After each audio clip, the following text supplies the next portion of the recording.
देखो, आत्मीय अवस्था इतनी पक्की हो जाए जो शरीर छोड़ना और जन्म लेना सहज मालूम हो। वास्तव में मुख्य पढ़ाई यही है। जब तक मनुष्य स्वयं को आत्मा नहीं समझेगा तब तक आत्मशक्ति का विकास नहीं होगा। तब तक आत्मा के अंदर समाये हुए जितनी भी गुण हैं, जितनी भी शक्तियां हैं, वो मर्ज नहीं होंगी, परिलक्षित नहीं होंगी, उसका वो उपयोग नहीं कर पाएगा। तो मुख्य पढ़ाई ही अपने को आत्मा निश्चय करना है। और ये पढ़ाई इस संसार में कहीं भी नहीं पढ़ाई जाती और किसी को ये मालूम ही नहीं है कि परमात्मा आकर आत्मा की पढ़ाई पढ़ाते हैं। दुनिया में लोग आत्मकथा लिखते हैं, लेकिन आत्मा की कोई कथा लिखते ही नहीं। वो तो एक जीवन की कथा लिखते हैं। शरीर के साथ जो जीवन जिया, शरीर के रिश्तों के साथ जो जीवन जिया, शरीर के साथ जो घटना घटी, उसे ही वो आत्मकथा लिख देते हैं। आत्मबल कहते हैं, लेकिन आत्मा का बल किसी को पता ही नहीं है। आत्मनिर्भरता कहते हैं, लेकिन आत्मीय अवस्था माने आत्मनिर्भरता अर्थात आत्मा के ज्ञान पर निर्भर रहना है ना, माने स्वयं पर निर्भर रहना। आत्मनिर्भरता का अर्थ क्या हुआ? स्वयं पर निर्भर रहना। कोई आधार न ढूंढे, आत्मा इतनी शक्तिशाली हो जाए। कल जब शाम को क्लास हुई तो नई बात बाबा ने टच की। बाबा ने कहा कि देखो, कौरव और पांडव दिखाते हैं, तो कौरव अक्षुणी सेना और पांडव थोड़े से। तो यहाँ पर कहने का अभिप्राय ये है कि शरीर के ज्ञान वाले और शरीर के भान वाले अक्षुणी मतलब अरबों में है, और आत्मा के भान वाले और आत्मज्ञान वाले बिल्कुल उंगलियों की गिनती में भी नहीं है। अगर जो उंगलियों की लकीरें हैं उस पर भी यदि ऐसा काउंटिंग किया जाए तो वो 5 उंगलियां भी पूरी नहीं होने वाली है।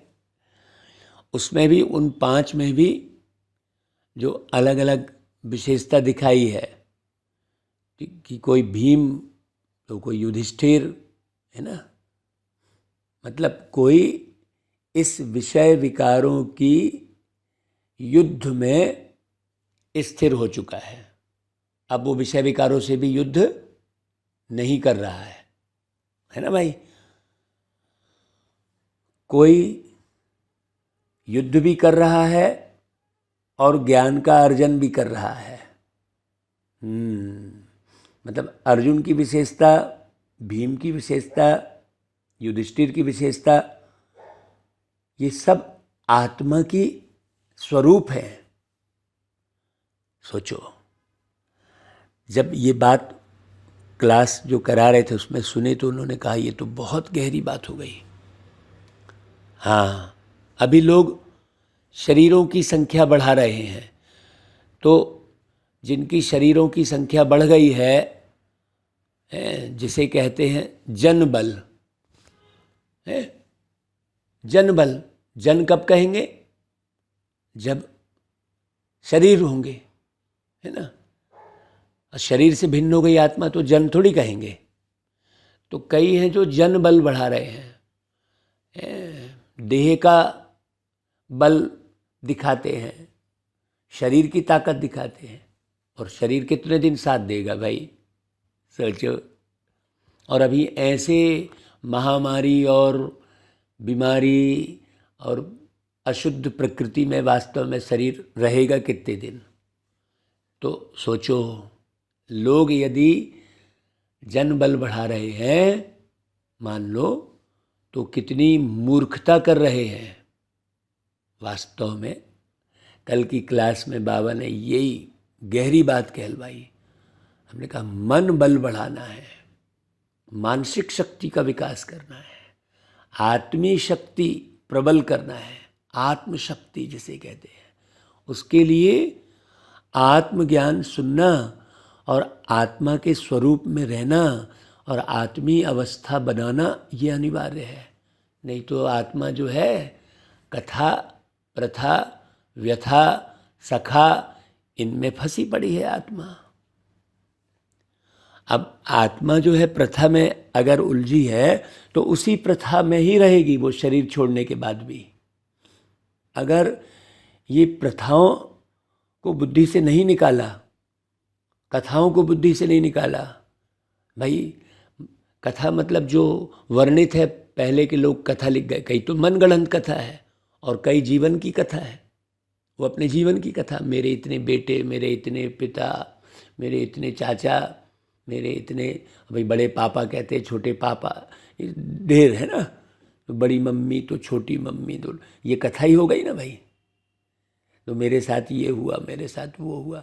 तो आत्मा इन कथाओं से परे हो जाए, अपने स्वरूप में रह जाए और श्रेष्ठ धारणा में जीवन जिए। यही तो मुख्य पुरुषार्थ है। इसी को आत्म अभिमानी स्थिति कहेंगे। तो बाबा कहते हैं आज की मुरली में सुनो, मीठे बच्चे, तुम्हें अभी ज्ञान का तीसरा नेत्र मिला है ना भाई। अभी ज्ञान की पूरी बातें बताई। तुम जानते हो हर 5000 वर्ष बाद भोलानाथ बाप द्वारा हम यह ज्ञान सुनकर मनुष्य से देवता बनते हैं। अभी जैसे हम सवेरे अजान में सुनते हैं अल्लाह अकबर, तो मतलब ये अजान अब कब से चल रही होगी? अकबर का शासन है ना भाई। तो अकबर का शासन कब से चला है? इसका मतलब वो धर्म कब से शुरू हुआ होगा भाई?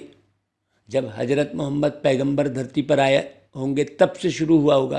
तो अब हिस्ट्री निकाल लो, हजरत मोहम्मद पैगंबर किस सन में आए, तो पता चल जाएगा कि ये पूरा कल्प फिर देवी देवता कब आए होंगे।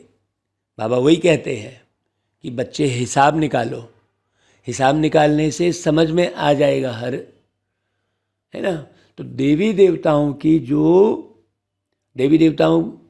जो युग में है किसी प्रकार की कोई प्रथा नहीं चलती है, कोई टोटके नहीं चलते। अभी तो न जाने कितने टोटके चल रहे होते हैं। माने नेचुरल जीवन जीना है ना भाई। नेचुरल जीवन जीना मतलब क्या कहलाएगा? आपस में गहरा आत्मी प्रेम वाला जीवन, उसमें किसी भी किस्म का कोई लेप छेप नहीं है ना भाई। आत्मशक्ति वाला जीवन, आत्मा में शक्ति होगी तो शरीर को बढ़िया से चलाएगी वो है। आत्मा किसी स्वाद में, किसी फैशन में, किसी रिश्ते में, किसी प्रथा में अगर उलझी फंसी है तो उसकी शक्ति क्षीण हो रही है ना। तो आत्मशक्ति क्या है ये तो कहीं भी नहीं है ये पढ़ाई। सोचो, जमाने भर की कथा कहानी, श्लोक, मंत्र और दुनिया भर की खोज, दुनिया भर का भूगोल, अर्थशास्त्र, तो राजनीति शास्त्र, तो समाज शास्त्र, कितने सारे और भी न जाने कितने अब आ गए। अब कंप्यूटर में ही ढेर आ गई शिक्षा है। लेकिन आत्मज्ञान नहीं है। बताओ, जो शिक्षा ले रहा है उसे उसका अपना स्वयं का ही ज्ञान नहीं है कि वो शिक्षा लेने वाला वो कौन। तो ज्ञान की धारणा ना होने का मुख्य कारण क्या है? ज्ञान की धारणा ना होने का मुख्य कारण क्या है? बुद्धि भटकती है, एक के साथ पूरा योग नहीं है, देही अभिमानी नहीं बने हैं, इसलिए धारणा नहीं होती है। बाबा कहते बच्चे फैमिलियरिटी में नहीं आओ। अभी देखो, है ना भाई, जब आत्मज्ञान होगा तो फिर धर्म शब्द, धर्म का अर्थ ही अलग है। धर्म मतलब श्रेष्ठ विचारों, श्रेष्ठ स्वभाव, श्रेष्ठ जो है कर्तव्य की धारणा करना, न कि कोई पार्टिकुलर शब्द है। सोचो, अभी कितने उलझन में फंसे हैं लोग। न जाति की बात है, न धर्म की बात है। सोचो, फैमिलियरिटी में नहीं आओ का अर्थ क्या हुआ कि कुछ लोगों को ही अपने परिवार का सदस्य देह के रिश्तों के आधार पर, दैहिक संबंध के आधार पर कुछ लोगों को ही अपने परिवार का सदस्य मत समझो। हाँ, प्रॉब्लम वहीं हो रही है, समस्या वहीं खड़ी हो रही है। जब सबको अपने परिवार का सदस्य समझेंगे तो बिल्कुल है ना। अभी किसी के भी परिवार के सदस्य का या किसी के भी परिवार का धन आपके परिवार में आ गया तो आप बड़े खुश हो जाते हो। यही तो हो रहा है ना, व्यापार में हो क्या रहा है।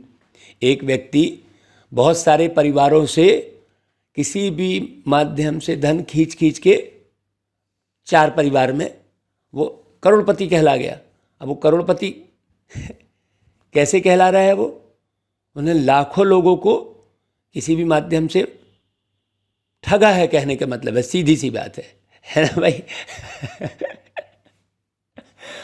अब वो करोड़पति हो गया। अब क्या होगा? वो 1-2 के नाम रूप को ही याद करता रहेगा, ये मेरे परिवार का सदस्य है। और जो सारे जग को परिवार समझेगा वो किसको किसको याद करेगा? सोचो, है वो फिर किसको ही पार्टिकुलर याद नहीं करेगा। वो सिर्फ सारा जग जब परिवार है तो जग के पिता की ही याद आएगी उसको। क्योंकि यदि भाई नज़र आता है तो भाई के साथ पिता स्वतः ही मर्ज रहते हैं, है ना भाई। अगर किसी को भाई कह रहे हैं, किसी को चाचा कह रहे हैं, तो वो माता पिता मर्ज रहते हैं। उन माता पिता के रिश्तों के आधार पर ही सारे रिश्ते हैं, चाहे वो भाई का हो, चाहे वो चाचा का हो, चाहे वो मामा का हो, किसी का भी हो। तो है ना, अब जब सारा जग परिवार है, ये भावना विकसित कर ली तो फिर कौन से माता पिता याद आएंगे? सोचो, गहरी बात। तो यह पाठ पक्का कर लो, किसी के भी पिछाड़ी न पड़ो। हाँ, ऐसे पारलौकिक परमात्मा से, ईश्वर से, चाहे उन्हें बाप कह लो, बाबा कह लो, है ना भाई, उनसे राय लेते रहो। इससे तुम दुख से लिबरेट हो जाएंगे, धारणा भी अच्छी होगी। अब राय लेने की विधि क्या है? कैसे राय लोगे? जब आप अपने को आत्मा समझोगे, अशरीरी समझोगे, तब तो अशरीरी होगे भाई। अशरीरी होकर ही आप राय ले सकते हैं। आपको शरीर का भान, किसी के स्वभाव संस्कार का भान, कोई वस्तु का भान, कोई आदत का भान अगर आत्मा में मर्ज रहेगा तो वो राय नहीं ले सकता, वो बाबा के पास जा नहीं सकता। वो तो बस सुनता रहेगा ज्ञान, लेकिन उसका 1 सेकंड भी बाबा के साथ योग नहीं लगेगा। वो योग लगाने की कोशिश करेगा। भाई गीत गाते हैं, भोलेनाथ से निराला, गौरी नाथ से निराला कोई और नहीं। सोचो, तो कौन है वो भोलेनाथ? है ओम शांति। भाई भोलानाथ है देने वाले, भोले, सब कुछ दे देते हैं तो भोले कहेंगे ना भाई। हाँ, जैसे हम कह रहे थे भैया सेवा के लिए अगर आपके पास पैसे नहीं हैं तो मेरे घर की सामग्री हम बेच के जो है पैसे इकट्ठे कर लो और ईश्वर की सेवा में लगा दो भाई। क्या है, हम कोई ज़रूरी थोड़ी है कि हम सोफ़ा सेट में बैठेंगे, हम साधारण चेयर में भी बैठ सकते हैं। ईश्वर की सेवा अर्थात सद्ज्ञान की सेवा, आपस में आत्मी प्रेम बढ़ाने की सेवा में यदि धन खर्च करना है, लगाना है, तो फिर हम काहे को शौक करेंगे। तो उनको लगा कि हाँ भाई ये बात तो एकदम अलग कर रहे हैं। हमने कहा सोफ़ा हमारा बेच दो, जो पैसा आएगा उसको सेवा में लगा दो भाई, पड़ा है वैसे भी, मतलब मैंने दे दो। प्रेम की स्थापना के लिए तन मन धन सब समर्पित कर दो, तब तो वो आत्मीय अवस्था, नहीं तो बटोर बटोर के रखे हैं। तो भोलेनाथ बाबा, शिव बाबा है, आप विदेही अवस्था में जीवन जियोगे, आपको तो होना ही विदेही है भाई। आज नहीं तो कल आपको ये शरीर तो छोड़ना ही है ना भाई, है। सोचो, अब परमानेंट तो रहोगे नहीं।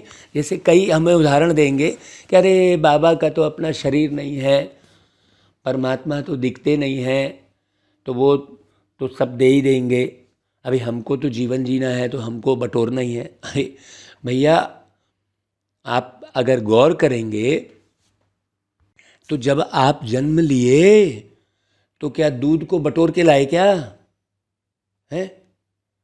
जो माँ के स्तन से जो दूध पिया आपने, शक्ति, खाना तो खाने नहीं लग गए तुरंत आप, सोचिए ना भाई।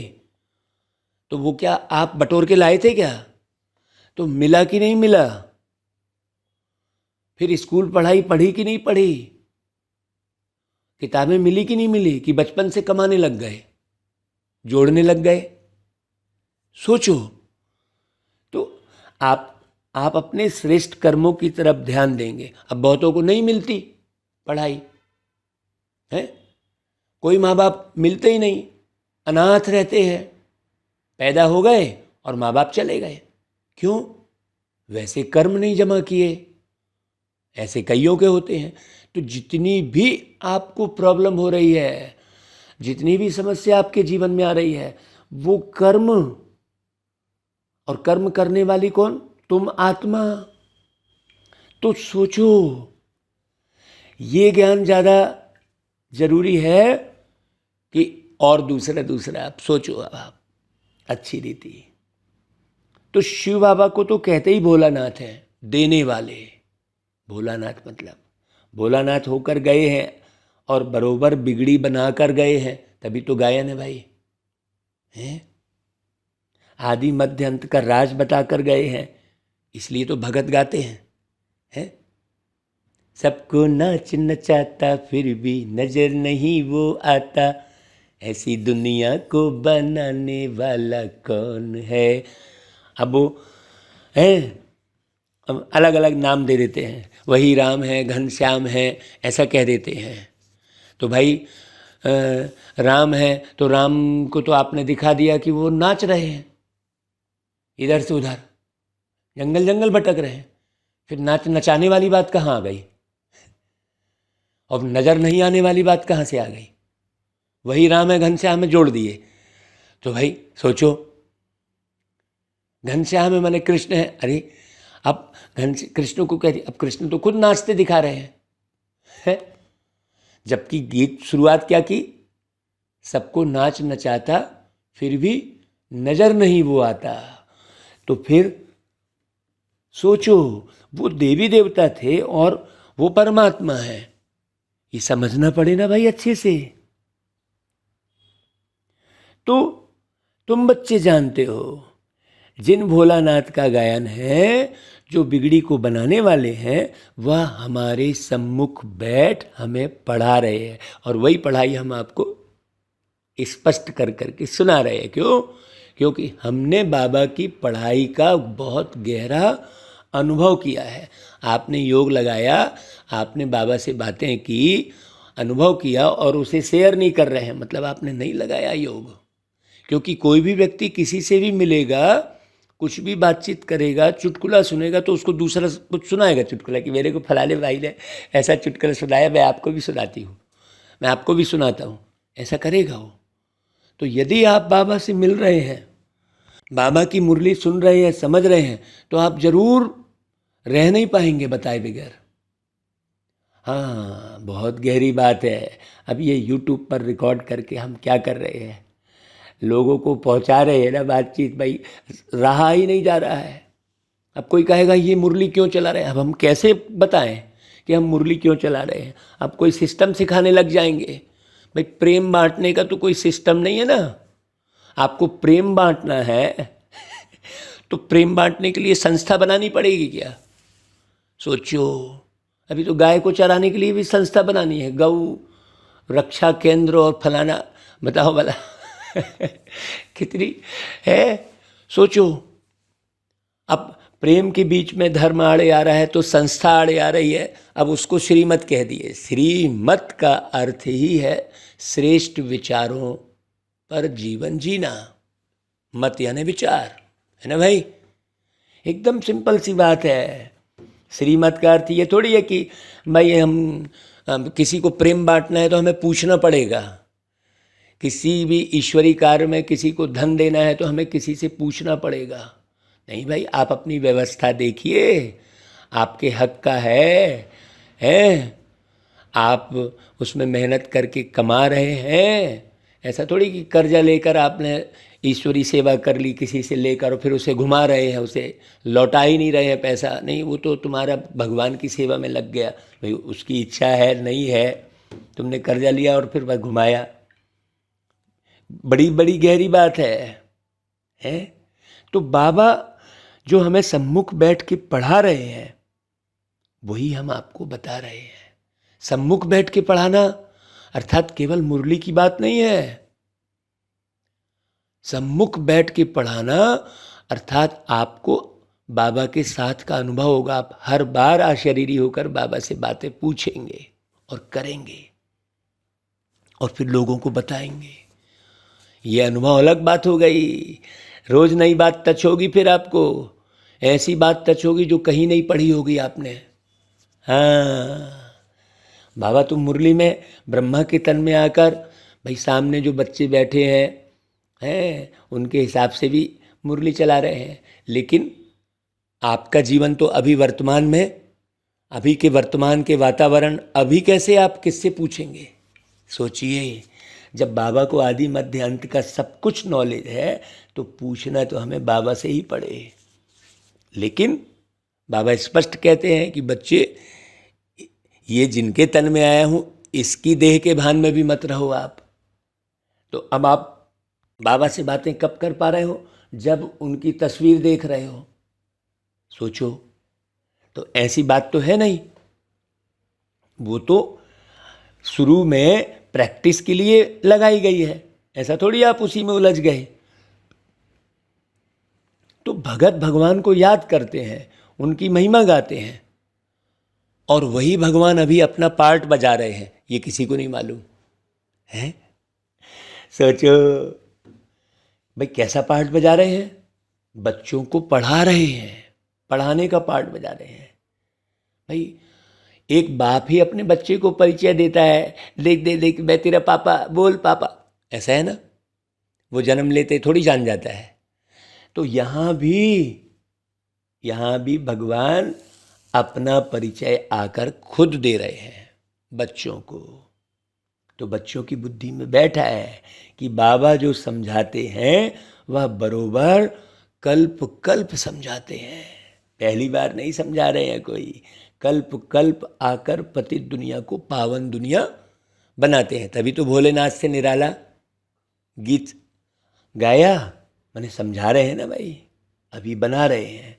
बहुतों को अभी पता पड़ा है, अभी बहुत हैं जिन्हों को पता भी नहीं है।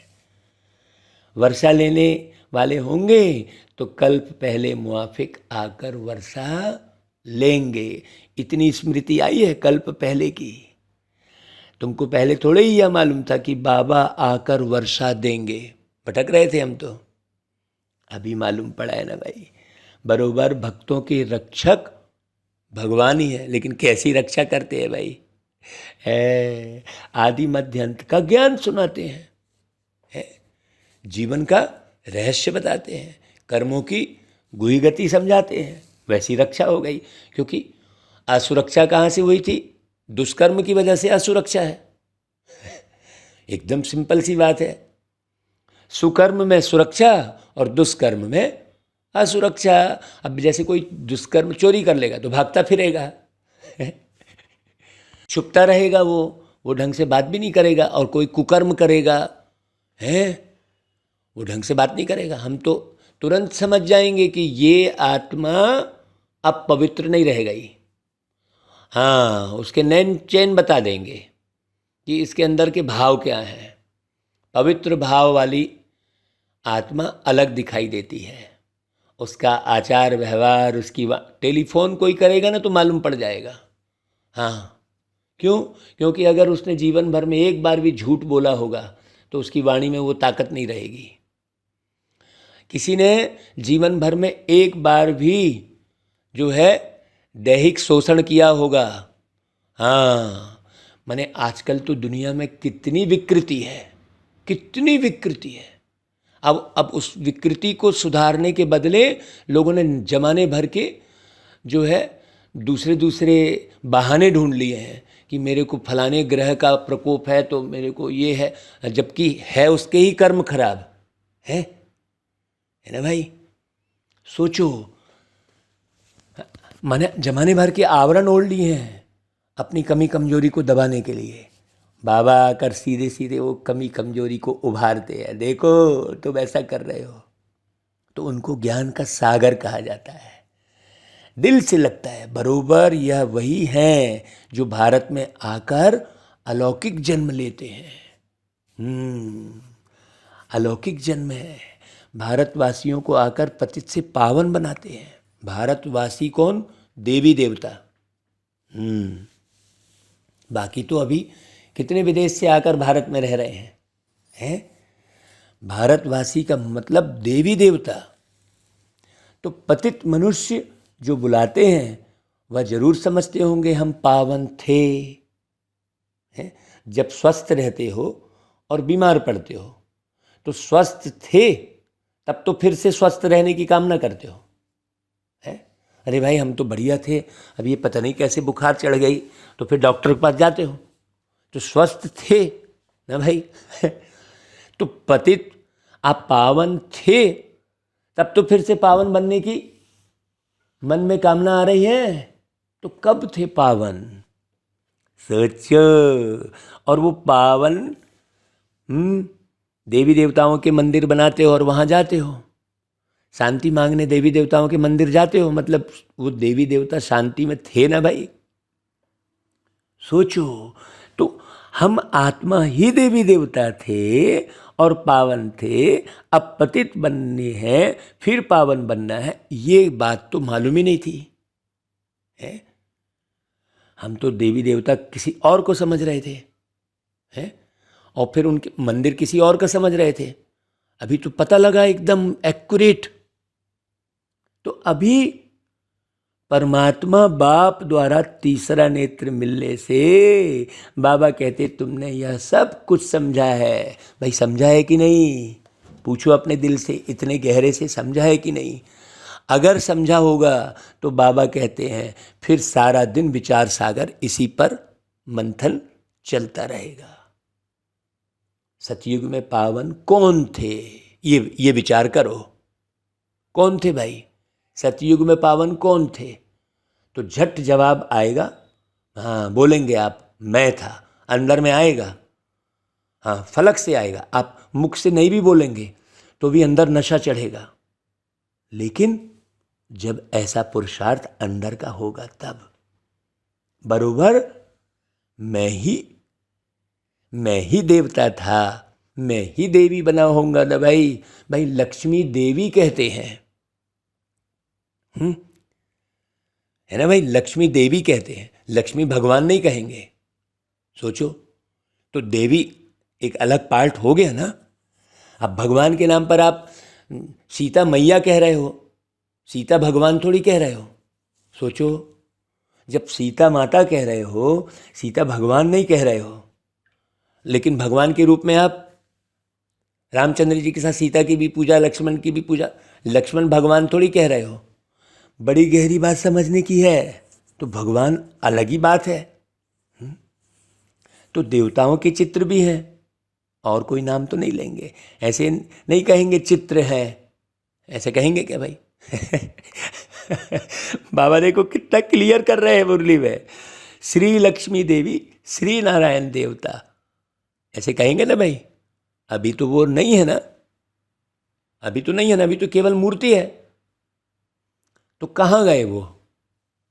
जब वह थे तो और कोई धर्म नहीं था, है? एकदम सिंपल सी बात। तो तुम बच्चों की बुद्धि में है कि बाबा हमको सत्य कथा सुनाते हैं। अब कथा कह लो चाहे बातें कह लो, है ना भाई? तो लोग कहते हैं अरे यह ज्ञान तो हमने सुना नहीं है। क्यों? क्योंकि उनको ड्रामा के राज का तो पता ही नहीं है ना भाई। देखो बाबा की मुरली कितनी गहरी। तुम कहेंगे या तो कल्प कल्प तुम सुनते आए हो, क्या 5000 वर्ष पहले नहीं सुनाया था क्या? फिर यह क्यों कहते हो कि आगे कभी नहीं सुना है? सोचो, इसलिए उदाहरण दिया भाई। वो अल्लाह वो अकबर कहते हैं, तो अकबर शब्द कब आया? सोचो, बहुत गहरी बात समझना। तो ये 5000 वर्ष पहले भी यह ज्ञान सुना था। देवताओं को 5000 वर्ष हुए हैं, उन्हों को मनुष्य से देवता किसने बनाया? अभी वही बाप फिर से बनाएगा। 5000 वर्ष बाद फिर से बाप को आना पड़ता है। ये गहरा राज जरा अच्छे से समझ लो भाई। इस राज को वही समझेगा जो दुनिया के जकड़ पट्टी में नहीं रहेगा। कल शाम को जब मीटिंग हुई तो एक भाई कह रहे थे कि क्यों आप दुनिया के समाचार नहीं सुनते? हमने कहा हम क्या करेंगे दुनिया के समाचार सुन के? नहीं, फिर कैसे मालूम पड़ेगा कहाँ क्या हुआ? हमने कहा मालूम है हमको। बाबा की मुरली में सब बता देते हैं बाबा, आदि मध्य अंत सब बता रहे हैं, तो सब मालूम है। अब हमें दुनिया के समाचार सुनने की जरूरत ही नहीं, हमें पता है कि कब क्या होने वाला है। हाँ, कब क्या होने वाला है, क्योंकि क्या आपको नहीं पता? हमने कहा कि दुनिया कितनी पतित है, दिखाई दे रही है ना। हाँ, बस बात ही खत्म हो गई। जब दुनिया में लोगों को सोचने समझने की भी क्षमता नहीं रह गई है, तो फिर करने की क्या क्षमता रहेगी? सोचो। सोचने समझने की भी शक्ति नहीं रह गई है, तो फिर किसी कर्म को श्रेष्ठता से करने की भी ताकत कहाँ से रहेगी? और हम उनसे अपेक्षा करेंगे कि वो ऐसा नहीं कर रहे हैं और तिल मिलाएंगे? नहीं, हमें करना है भाई। हमें कमज़ोरों को ही, उसी का जो है एक सिंबल है, समझ लो कि रामचंद्र जी ने वानर सेना ली। वानर सेना मतलब क्या? वानर में कोई बुद्धि रहती है क्या? सोचो, वानर तो खो खो करेगा, इधर उधर भागेगा। मतलब आपको कमज़ोर बुद्धि वाले ही मिलेंगे, आपको उन्हीं से सेवा लेनी है और बाबा के ज्ञान का विस्तार करना है। हाँ, आप कहीं भी हिचको नहीं, अरे क्या करेंगे, कोई तो मिलता नहीं है। नहीं, आपको ताकतवर बनाया है ना बाबा ने। आप करो सेवा, आप तन मन धन सब स्वाहा करो, बाबा बैठा है जिम्मेवार। लेकिन कोई इतने फलक से सुनेगा, समझेगा, करेगा तब तो है? अब रावण द्वारा पतित बने हुए को पावन बनाना कोई साधारण काम है क्या? फिर बाप बैठा है ना भाई। हिस्ट्री ज्योग्राफी मस्ट रिपीट, वो रिपीट हो रही है। यह भी समझ में आता है कि भाई हिस्ट्री रिपीट होती है। सतयुग के बाद त्रेता, फिर द्वापर, फिर कलयुग, ये चक्र लगाते हैं ना भाई। अभी बाबा की ये मुरली चल रही है, ये ज्ञान सुनने मिल रहा है, इसी बात से सिद्ध हो रहा है कि अब कलयुग का अंत है और कोई सिद्ध करने की जरूरत ही नहीं है। एक तरफ विनाश ज्वाला खड़ी है, ये महामारी वो फैलाना, दुनिया भर की नौटंकी चल रही है, दूसरी तरफ बाबा यहाँ आए हैं। सोचो। हमको तो बड़ी खुशी होती है भाई, अंदर से आत्मा ऐसी, मने नाच रही होती है। आत्मा अर्थात मैं नाच रहा होता हूँ अंदर।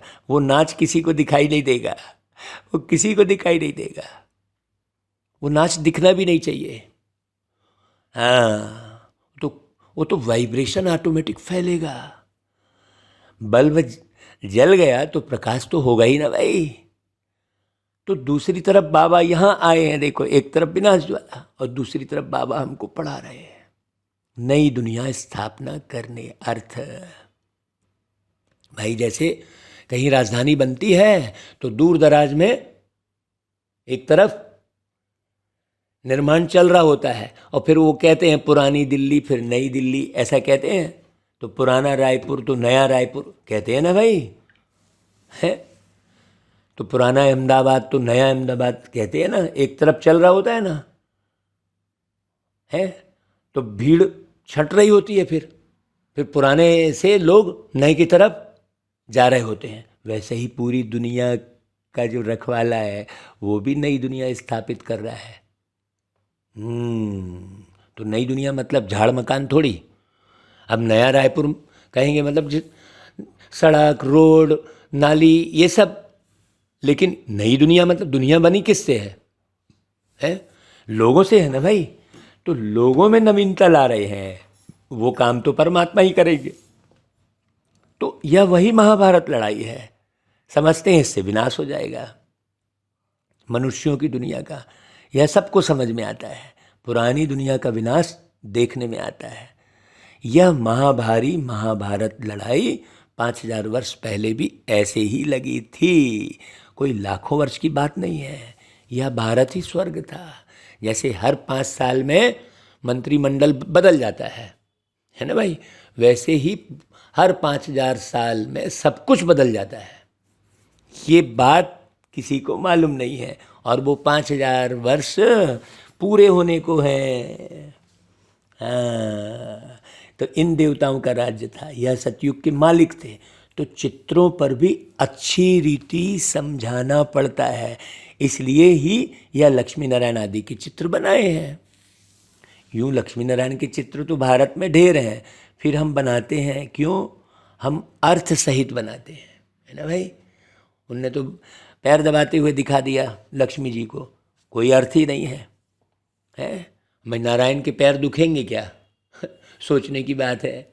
एक तरफ दिखा रहे हैं बड़े आराम से, वो शेषनाग की सैया में क्षीर सागर में बैठे हैं, ऊपर से फिर लक्ष्मी भाई जब वो पूरे बैठे ही हैं तो फिर पैर कहाँ से दुख गए? सोचने की बात है। हम यथार्थ चित्र बनाते हैं, इसमें पूरा ज्ञान है। मनुष्य तो मूंझे हुए हैं, इसलिए बहुत समझाना पड़ता है। सतयुग में इन्हों का राज्य था, बहुत थोड़े मनुष्य थे। जो होकर गए हैं वही फिर पुनर्जन्म ले पावन से पतित बनेंगे। बहुत थोड़े से मतलब अब अरबों की जो संख्या हो गई है पूरी दुनिया में, उसमें कुछ लाख ही बचेंगे तो बहुत थोड़े ही तो कहलाएंगे ना भाई। अब सागर का 1% तो कितना हो जाएगा भाई? है, सोचने की बात है ना। तो यह दुनिया तमो प्रधान है, फिर पावन बनना है। समझानी तो बहुत सहज है। बाबा कहते हैं मैं तुमको 5000 वर्ष पहले की कहानी सुनाता हूँ, लॉन्ग लॉन्ग एगो। इतनी पुरानी कहानी कोई जानता ही नहीं है। उसको कहते हैं ना, मेरे पास आओ मेरे दोस्त तो एक किस्सा सुनाऊं। बहुत साल पहले की ये बात है। भयानक अंधेरी सी रात। तो अब कौन सी भयानक अंधेरी सी रात है भाई? बेहद कलयुग की रात। चला जा रहा था मैं डरता हुआ। अभी देखो, इस कलयुग की रात में, अंधेरी रात में, हर एक व्यक्ति डरता हुआ ही चल रहा है? और फिर कहते हैं हनुमान चालीसा पढ़ता हुआ। अब देखो भाई, हनुमान जी को बंदर का रूप दिखाए है, तो वो गहरी बात समझने की है। अब ऐसे ऐसे गीत बने हैं जो सुपर हिट हुए हैं, लेकिन उसके पीछे की गहराई, बेहद का अर्थ तो किसी को मालूम ही नहीं है। सोचो, 3000 वर्ष पहले क्राइस्ट से 3000 वर्ष पहले सतयुग था। हेवनली गॉड फादर ने हेवन स्थापन किया था। वो कब? ये बात थोड़ा अच्छे से जो समझ लेगा ना तो फिर मुरली कभी मिस नहीं करेगा वो। तो भारत को कहते भी हैं प्राचीन देश है, इसमें गॉड गॉडेज राज्य करते थे। गॉड कृष्ण, गॉडेज राधे कहते हैं, भगवान भगवती। राधे कृष्ण लक्ष्मी नारायण सतयुग में थे, फिर राम सीता त्रेता में। 5000 वर्ष का हिसाब किताब बिल्कुल क्लियर है? यदि आप क्राइस्ट को भी आप उठा के देख लो सन, तो पता चल जाएगा। जब उन्हों का राज्य था तो बाकी सब आत्माएं मुक्ति धाम में थी। आत्मा तो अविनाशी है, आत्मा का तो कभी विनाश होता ही नहीं है भाई। हाँ, ड्रामा भी अविनाशी है। आत्मा को 84 जन्मों का अविनाशी पार्ट मिला हुआ है। अब इतनी गहरी नॉलेज किसकी बुद्धि में बैठेगी? जो सबसे परे होगा। और जिसकी कहीं आंख अटकी होगी, कहीं कान अटका होगा, कहीं जीभ अटकी होगी, इन कर्मेंद्रियों पर कंट्रोल करने की बात है। सोचो, अगर हम बच्चों के स्कूल में जाते हैं, उनको कहते हैं भाई 1 मिनट आंख बंद करो, तो वो 1 मिनट भी आंख बंद नहीं करते, फिर खोल के फिर उधर उधर देखेंगे, फिर पूछेंगे भैया तुम देख क्या रहे हो, तुम्हें पता ही नहीं है। है ना भाई? सोचो यह कितनी वंडरफुल बात है। इतनी छोटी सी आत्मा में सारा पार्ट भरा है 84 जन्मों का। इसको ही कुदरत कहा जाता है। इतनी छोटी बिंदी, कितना 84 जन्मों का पार्ट, 5000 वर्ष का पार्ट है, उसमें भरा हुआ है। वह भी अविनाशी, जो रिपीट जरूर करना है। तो भाई ये पक्का हुआ कि मैं आत्मा अवश्य सतयुग में पहला पहला जन्म लूंगा, फर्स्ट प्रिंस बनूंगा। ये पक्का हुआ क्या? है ना भाई? भाई है ना? जो रिपीट जरूर करेंगे, यह बड़े से बड़ी कुदरत है। परमात्मा भी बिंदी, आत्मा भी बिंदी। परमात्मा में पूरे ज्ञान का पार्ट भरा है ना? पूरे सृष्टि के आदि मध्य अंत का ज्ञान भरा है ना? और परमात्मा बाबा धरती पे आके हमारे मुझ में भी भर रहे होते हैं, सुला सुला के, एक ब्रह्मा का तन लेकर। भाई सोचो कितनी गहरी बात। जो ये बात अच्छी रीति समझ जाएगा ना, वो कहीं नहीं भटकेगा कि फलानी जगह बाबा आ रहे तो ठिकाना। ये सब जाने की आवश्यकता नहीं है। ये मुरली तो संपूर्ण है ना भाई। और क्या नया सुनाएंगे? सोचो। और नया तो कुछ सुना ही नहीं रहे हैं। अब यहाँ बाबा आ रहे तो सुना तो सब यहीं कर रहे हैं, यही सुना रहे, कोई नया और सुना ही नहीं सकते। बाबा तो पूरा सुना के चले ही गए हैं, भटकने की जरूरत ही नहीं है। सोचो, परमात्मा तो सुप्रीम है ना। आत्माएं सब एक जैसी नहीं है, नंबरवार है। आकार में एक जैसी, लेकिन स्वभाव संस्कार में तो, इसलिए लिखा है गीता में, मुंडे मुंडे मतिर भिन्ना। तो मुंडे मुंडे मतलब ये शरीर वाली मुंडी की बात थोड़ी है भाई। ये मुंडी तो मेल भी खा जाती है, एक जैसे दिखते बिल्कुल हूबहू। हम शक्ल कहते हैं, हम आत्मा नहीं कहते। हम शक्ल, मतलब शक्ल एक जैसी। सोचो, आत्मा एक जैसी नहीं, आकार में एक जैसी रहेगी ना भाई। आत्मा भी बिंदी, परमात्मा भी बिंदी, लेकिन संस्कार तो, ज्ञान तो अलग अलग है ना, नंबरवार है ना। तो फिर कहीं चिढ़ने और कुड़ने की जरूरत ही नहीं है, परेशान होने की। पहले सुप्रीम शिव बाबा, फिर कहेंगे लक्ष्मी नारायण। ब्रह्मा सरस्वती को सुप्रीम नहीं कहेंगे भाई, है? ब्रह्मा सरस्वती को थोड़ी सुप्रीम कहेंगे, है? इसलिए ब्रह्मा के मंदिर है ही नहीं। संपूर्ण तो लक्ष्मी नारायण है, फिर नंबरवार 1-2 के पिछाड़ी आते हैं। मुख्य गायन है देवताओं का। सबसे सुप्रीम आत्मा कौन है? शिव बाबा है। फिर सूक्ष्म मतन में ब्रह्मा विष्णु शंकर, फिर लक्ष्मी नारायण, फिर राम सीता।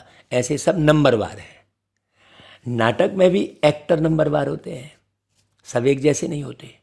तो सोचो, जो कलयुग के अंत घड़ी तक रुकेगा, वो सतयुग के प्रारंभ में आएगा।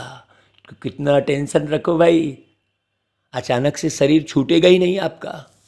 हाँ, बड़ी गहरी बात। और मान लो आप बूढ़े हो गए, खूब जर्जर हो गया शरीर, तो मक्खन में बाल की तरह निकलेंगे, फिर परिपाटी के हिसाब से नहीं रहेंगे कि कोई तेरह ही मनाए तो कोई अर्थी जलाए, ये सब ध्यान ही नहीं रहेगा। हम तो लिख रहे हैं बकायदा कि भाई मैं शरीर छोड़ूंगा ना तो ये पुराने शरीर के शरीर को के दर्शन कराने के लिए रोके मत रखना, कोई फायदा नहीं है।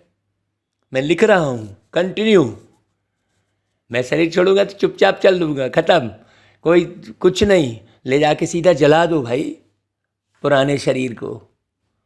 अब इसके दर्शन, वो डेड बॉडी के दर्शन फिर यहाँ घुमा रहे वहाँ घुमा रहे, कोई फायदा नहीं है, कोई फायदा नहीं है। जे निकले जे गए। हाँ, एक तो समय पर शरीर छूटे ये तैयारी रखनी है। हाँ, शरीर को इतना मजबूत बनाकर रखना है। अगर मजबूत भी नहीं है तो संभल के बैठना है। जैसे भाई चेयर कमज़ोर रहती है तो उसमें व्यक्ति संभल के बैठता है? बड़ी गहरी बात है भाई ये। तो कहेंगे भाई आत्मा सुप्रीम एक्टर है। भाई किनकी? राम की, कृष्ण की, है ना भाई, वो सुप्रीम एक्टर है। और बाकी यह पाई पैसे का एक्टर है। सबसे फर्स्ट क्लास क्रिएटर डायरेक्टर कौन है भाई? परमात्मा। करण करावन हार एक ही परम पिता परमात्मा है। अब तुमको सारे ड्रामे का पता पड़ा है। यह बेहद का ड्रामा नटसेल में तुमको बताया जाता है। बाबा बिल्कुल एकदम एक्यूरेट बता रहे हैं ताकि समझ में आए। तो झाड़ का यह देवी देवता धर्म है फाउंडेशन, फिर उनसे टालियाँ इस्लामी, बौद्धि, क्रिश्चियन निकले हैं। यह फ्लावर वाज होगा। झाड़ शोभता है ना भाई, बाकी एक एक धर्म के पत्ते बैठ गिनती करो तो कितने होंगे सोचो। इस्लामी, बौद्धि, सबके मठ पंथ अलग अलग गिने जाते हैं। कितने हो गए? शिव भोलानाथ यह ज्ञान सुनाते हैं। बाकी कोई डमरू आदि बजाने की तो कोई बात ही नहीं है भाई। शास्त्रों में जो आया सो लिख दिया है। वास्तव में यह ज्ञान की डमरू, इनको ही शंख ध्वनि भी कहा जाता है। ना तो कोई शंख बजाने की बात है। शंख ध्वनि तो मुख से की जाती है? ऐसे तो इंस्ट्रूमेंट ढेर है? यह है ज्ञान की मुरली। ड्रामा के आदि मध्य अंत का राज बैठ सुनाते हैं। आत्मा बिंदी मिसल है जिसमें सारा पार्ट नूंधा हुआ है। वह क्रिएटर है, वो एक्ट भी करते हैं, अच्छा पार्ट वह लेते हैं। नंबरवार तो होते हैं ना भाई। यह है ही एक बाप क्रिएटर और सब के सब पुनर्जन्म में आने वाले हैं। यह कभी पुनर्जन्म नहीं लेते। कौन? शिव बाबा एक ही बार आते हैं। कितनी कदर होनी चाहिए। कल्प में एक ही बार बाबा जमी पर आते हैं, है ना भाई? सुनला, यह कभी पुनर्जन्म नहीं लेते। इनका अलौकिक जन्म है। तुम जानते हो कैसे आकर प्रवेश किया है। दूसरी आत्माएं भी प्रवेश करती है ना भाई। समझो किसके स्त्री है कि आत्मा आती है, बोल सकेगी कि मैं सुखी हूँ। बाकी उनके शरीर को भाकी नहीं पहन सकेंगे। पहन सकेंगे क्या भाई? क्योंकि शरीर तो दूसरा है ना। भावना है कि यह हमारे स्त्री की आत्मा है, इनको बुलाया गया है। ऐसे बहुतों को बुलाते हैं। अभी तमोगुणी हो गए हैं, इसलिए एक्यूरेट बताते नहीं हैं, है ना भाई। अभी दुनिया भर की बुद्धि भटक रही है तो बता नहीं पाते हैं। आत्मा क्या चीज़ है, कैसे आती जाती है, यह ड्रामा में पहले से ही नून है। ऐसे नहीं आत्मा निकल कर यहाँ आती है, वह मर जाती है, नहीं भाई। है बाप कहते हैं यह मनोकामना पूर्ण करने के लिए साक्षात्कार कराता हूँ। जो ड्रामा में नूंद है सो होता है। सेकंड पास हुआ, ड्रामा में नूंद है। यह बेहद का नाटक है भाई। स्क्रिप्ट ही वही है, स्क्रिप्ट से बाहर कैसे फिल्म बनेगी? सोचने की बात है। यह बाप बिंदी है। बिंदी को भोलानाथ कहते हैं। कितना बंडर है। अब कई हमें व्हाट्सएप में पूछते हैं कि भाई साहब ये ड्रामा का मतलब क्या हुआ? भाई ड्रामा एक्यूरेट का मतलब, भाई स्क्रिप्ट तो अपनी जगह बनी हुई है ना। हाँ, बड़ी गहरी बात भाई। समय पर पानी गिरेगा, अब आप सुरक्षा के उपाय कर लो। है? बाप भी कहते हैं मुझबिंदी में कितना पार्ट है। यह बातें नए कोई की बुद्धि में बैठ न सके, पुरानों से भी कितनों की समझ में नहीं आता है। क्यों क्यों नहीं आता भाई? क्योंकि सारा दिन इधर उधर बुद्धि अगर किसकी भटकेगी तो किसको समझाने में मूंझते हैं भाई। जैसे रेडियो में कोई बात करने में मूंझते हैं ना। देखो, बड़ी गहरी बात बोल दी बाबा ने। इसमें मुरली बड़ी फुर्ती से चलानी है, वह पढ़कर सुनाते हैं। यह है ओरली। बाबा भी सब कुछ ओरली सुनाते हैं। तुम्हारी बुद्धि में भी धारणा हो रही है तो, है ना भाई? अभी मुरली हम सुना रहे हैं तो बिल्कुल ओरली सुना रहे हैं ना, अनुभव के साथ। जो अनुभव किया है। तो बाबा भी सब कुछ सुना रहे हैं तो तुमको भी क्या सुनाना है? एकदम सिंपल सी बात। तुम्हारी बुद्धि में धारणा होगी तो तुम ओरली सुनाओगे। कल पहले भी तुमने धारणा कर बहुतों को सुनाया है। वो याद करो। नहीं कर सकेंगे मत बोलो, मतलब तुम्हें याद नहीं आया, मतलब तुम कल पहले भी पुरुषार्थ वैसा नहीं किए थे, है ना? फिर यह ज्ञान तो खत्म हो जाएगा भाई। अब फिर रिपीट होना है। यह ज्ञान कोई साधु संत की बुद्धि में है ही नहीं। आप तो पूरा मार्केट खुला पड़ा है, आप जितने चाहे उतना इस ज्ञान की सेवा कर सकते हो। वह तो परमात्मा को नहीं जानते हैं। सारा तन मन धन इसी में लगाओ। हाँ, वह कह देते हैं आत्मा परमात्मा में मिल जाएगी। और मिलेगी फिर कैसे भाई? सोचो, एक चैतन्य आत्मा दूसरे चैतन्य आत्मा में कैसे मिल जाएगी? आत्मा में आत्मा घुस जाएगी क्या? तो फिर आत्मा परमात्मा में कैसे मिल जाएगी? सोचो, आत्मा परमात्मा से मिलन मनाती है। मिलना मतलब कैसे? आप किसी से मिलने जाते हो तो समा थोड़ी जाते हो, तो आत्मा परमात्मा में समा गई बोलते हैं। सोचने की बात है।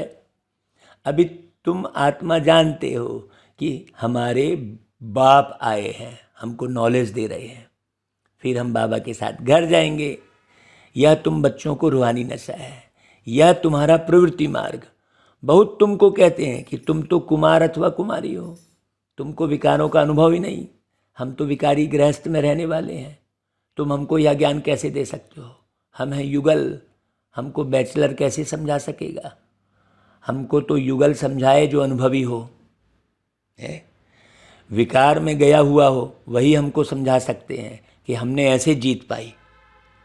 अब बड़ी वंडरफुल बात भाई मैं आपको अपना अनुभव सुना रहा हूँ। आज प्यारे बाबा की ताकत नहीं होती तो हम इकट्ठे रहकर इतने वर्षों से पवित्र कैसे रहते? सोचो, जो 26-27 साल की उम्र से हम बाबा के ज्ञान में चल रहे हैं तो, और पूरे युगल के साथ चल रहे हैं, तो कैसे हैं? बाबा के पास ऐसे ऐसे पत्र आते हैं तो बाबा कहते हैं हाँ, बात तो ठीक बोल रहे हैं वो विकारी लोग। अब ऐसे अनुभवी से पत्र लिखाना चाहिए जिसने बल शादी की हो परंतु पवित्र हो। अब पत्र क्या, पूरी मुरली ही सुना रहे हैं भाई आपको। सोचो, कोई को बाल बच्चे थे फिर पवित्र बने हैं। ऐसे ऐसे हमको समझाएं। ज्ञान तो बहुत अच्छा है परंतु कोई तीखा समझाने वाला नहीं है तो मैं मूंझ जाता हूँ, ऐसा बोलते हैं कई लोग। बहुत बातें सामने आती हैं तो अनुभवी समझाने वाला हो। अब पत्रों द्वारा तो किसको इतना समझा नहीं सकते भाई। इसलिए देखो, ये माध्यम जब बना है यूट्यूब का, इसमें हम पूरा पूरा समझा सकते हैं। अब इतना ढेर बड़ा पत्र तो नहीं लिख सकेंगे। अब बाबा जो मुरली चलाते वही 4 पेज की हो जाती है और उसको मुरली को हम स्पष्ट करके समझा रहे हैं, और यदि उसे लिख कर समझाएं तो कितने पेज हो जाएंगे। आप हमारी मुरली को लिखने बैठो भरा, जो हम सुना रहे हैं आपको, तो सम्मुख आकर मिलें तो बाबा भी समझाएं। ऐसे ऐसे बहुत युगल हैं जो अपना अनुभव सुना सकते हैं कि हम ऐसे प्रवृत्ति में रहे, श्रीमत का पूरा पूरा पालन कर रहे हैं, खान पान की भी पूरी परहेज रखते हैं। ऐसे युगल भाई हमसे मिलें आकर। हम ऐसे युगलों को अपने पास कुछ दिन रखकर और सेवाओं को बढ़ाना चाहते हैं। ऐसे युगल मिलें आकर जो पवित्र रहते हैं, जिनकी दृष्टि वृत्ति पूरी पवित्र है। उसके लिए बाबा पूरी व्यवस्था कर रहे हैं और युगल आकर मिले अच्छे से। कोई समझाने वाला ठीक नहीं है तो मूंझ पड़ते हैं। सर्विस के लिए बुद्धि चलनी चाहिए, देही अभिमानी भी बनना है, कोई भी फैमिलियरिटी में नहीं आना चाहिए, मेहनत लगती है। माया क्या करती है पता है, घड़ी घड़ी फंसा लेती है, फिर वो बाप याद आएगा, लौकिक बाप तो लौकिक पति तो लौकिक पत्नी, ये सब याद आएंगे बहुत। एक सेकंड भी फिर वो आत्मा अपनी पत्नी के बगैर नहीं रह सकता, तो माँ के बगैर नहीं रह सकता, ऐसे कर्मातीत अवस्था अभी हो नहीं सकती। बहुत एक दो के नाम रूप में फंस पड़ते हैं, फिर बाबा को लिखते भी नहीं कि बाबा यह या तूफान आते हैं, सच भी नहीं बताते। भाई सच तो बताएं कम से कम, बाबा को लिखें तो बाबा युक्ति भी बताएं। कोई कोई सच लिखते हैं, शिव बाबा तो सब कुछ जानते हैं, समझाते हैं। अगर ऐसी कोई चलन चली तो धर्मराज द्वारा बहुत दंड भोगना पड़ेगा। अब ये धर्मराज की बात भी बहुत गहरी है। हाँ, अभी खूब गहरी करें मुरली तो बहुत लंबी हो जाए। तो सारा दिन ख्यालात चलते हैं, सेंटर पर आते हैं, कहते हैं फलानी बहुत अच्छा समझाती है, परंतु अंदर शैतानी भरी पड़ी होगी। हाँ, बोलेंगे आप बहुत अच्छे, आप तो बहुत बड़े संत हो, अंदर में शैतानी।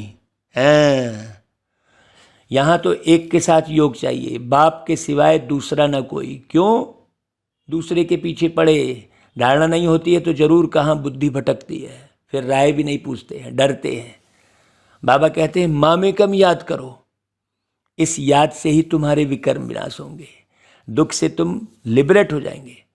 भाई मुक्ति तो सब मांगते हैं ना, मुक्त तो होते हैं दुख से, फिर सुख में आएंगे। भाई काहे से मुक्ति मांग रहे हैं, दुख से, तो सुख से कोई मुक्ति मांगेगा क्या? सोचने की बात है। सुख में रहेगा तो मुक्ति चाहिए बोलेगा? जीवन मुक्ति सबके लिए है, परंतु पहले मुक्ति में जाकर फिर जीवन मुक्ति में आना है।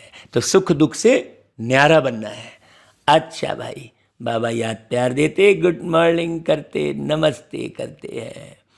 अच्छा भाई, धारणा के लिए सार, बाप समान ज्ञान की शंख ध्वनि करनी है, फलक से बाबा के ज्ञान को सुनाना है। बिल्कुल सिर्फ पढ़ करके नहीं सुनाना है, धारणा करके फिर समझाना है। ऐसे नहीं हुबहू मुरली सुना दिए, पढ़ लिए। दूसरी पॉइंट, खान पान की बहुत परहेज रखनी है। देखो, जब खान पान की परहेज नहीं रखेंगे तो बुद्धि चलेगी ही नहीं। श्रीमत का पालन कर प्रवृत्ति में रहते हुए कैसे पवित्र रहते हैं, यह अनुभव दूसरों को जरूर सुनाना है। अब ऐसे उत्तेजना पैदा करने वाली चीज़ों को खा लिया आपने, सोचो तो आप कैसे पवित्र रह पाएंगे? अंदर से आत्मा हल्की हो ही नहीं सकेगी। अंदर शरीर भारी है तो और पूरा अंदर में गैस बन रही है, तो कुछ हो रहा है तो कुछ हो रहा है, तो आत्मा अलग कैसे होगी? सोचो, शरीर को भी स्वस्थ रखना पड़े। अच्छा भाई, वरदान, साधन व सैल्वेशन के प्रभाव में आने के बजाय प्रकृति को दासी बनाने वाले विजयी भाव। कभी भी योगी पुरुष व पुरुषोत्तम आत्माएं प्रकृति के प्रभाव में नहीं आ सकती। हाय हाय नहीं करेंगे, अरे अरे चलो, अरे लाइट गोल हो गई, अरे ये हो गया। अरे भाई, ये लाइट तो पूरी ही गोल होने वाली है दुनिया की। नहीं, प्रकृति के प्रभाव में नहीं आएंगी। आप ब्राह्मण आत्माएं पुरुषोत्तम और योगी आत्माएं हो। प्रकृति आप मालिकों की दासी है, इसलिए प्रकृति के कोई भी साधन व सैल्वेशन आपको अपने प्रभाव में प्रभावित न कर ले। साधन साधना का आधार ना हो, लेकिन साधना साधनों को आधार बनाए। देखो कितनी गहरी बात।